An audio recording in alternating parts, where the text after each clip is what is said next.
Good morning, people of Gauteng. We are back here at Beyers Naude, R114. This road comes from Zandspruit. It goes towards N14 highway. We were here last year highlighting that the project has stalled. This project, the province has budgeted 200 million for this road to be redeveloped. But since then, the project has stalled. The contractor has abandoned the site. And when we raised this matter with the Premier Lesufi last year, he didn't respond to us, but we got a response from one of the lawyers, basically instructing us to shut up. They also told us that the contractor is on site, we are lying and so forth. But we are back here in 2024, and as you can see, the project is still stalling. Nothing is happening. The contractor has abandoned the site. You know, this type of projects are supposed to be assisting the economy to grow in Gauteng. This type of projects are one of the projects that should be able to generate jobs and be able to empower SMMEs. But even SMMEs that were employed here, that were working as subcontractors here, they've been left without being paid. As ActionSA will be pursuing this matter further, we'll be sending another letter to the Premier and holding him accountable to his promise that he's going to grow the economy of Gauteng.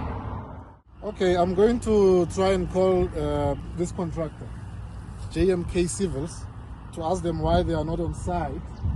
Let me see.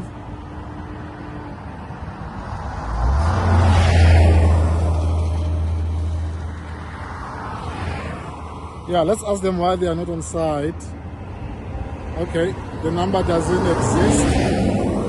It seems like it's not existing, but let me try again. Maybe it's just me. 8787. Let's see.